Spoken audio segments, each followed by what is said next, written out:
Welcome to my little kitchen, and today we are making Parmesan Polenta Rounds with a fig and red onion relish, and we're going to top that with goat's cheese. Now the first thing we're going to do is make the relish, and this can be made days in advance. So what I have here is 2 red onions that I've chopped. I also have 7 dried figs that I've also chopped, 1 heaped teaspoon of dried thyme, half a teaspoon of salt, 1 teaspoon of pepper, 2 tablespoons of white sugar, and 3 tablespoons of balsamic vinegar. So the first thing we need to do is sweat down our onions. So heat some oil, get your onions in the pot and give them a good stir to coat. After about 10 minutes you'll find that they would have sweated down. So once they get to this stage, we're going to add in our sugar, give that a quick stir, and we'll also add in our salt and our pepper, and also our thyme and our balsamic vinegar.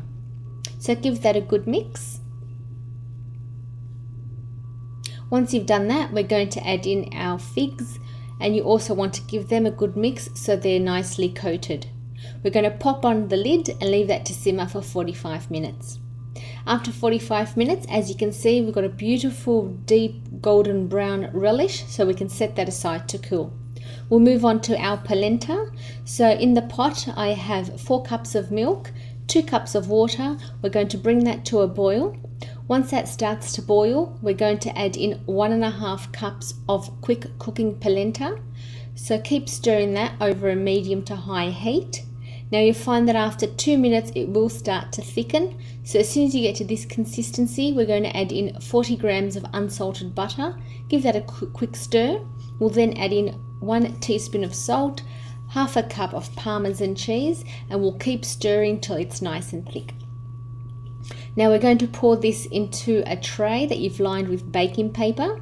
Now any size tray, because we can cut the sizes that we want a little later. So spread that out till it's nice and even.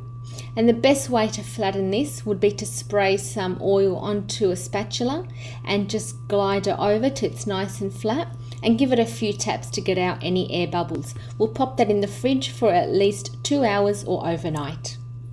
Now we'll pour it out onto our bench, peel off the baking paper, and we can start cutting out pieces. Now I've got a little biscuit cutter here that I'm just coating with a bit of oil so it doesn't stick, and we're just punching out those beautiful Parmesan polenta circles. Now once you've pulled the circles away from all the leftover bits, we're going to basically cut them in half. Now they are too thick to serve as they are, so if your pan was a bit thicker, then you can cut them into thirds. So just go through cutting them into the size you want, and you'll find that with this amount of ingredients that I gave you, you'll end up with about 40 polenta rounds. So get a pan on the stove happening, get some olive oil in there on a high heat, and we're going to start cooking our polenta rounds so they're nice, deep and golden brown.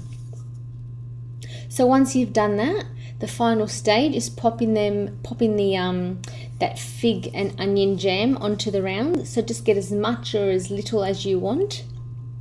And we're going to top that up with some goat's cheese. So cut up your goat's cheese into little bits and just pop them onto the fig jam.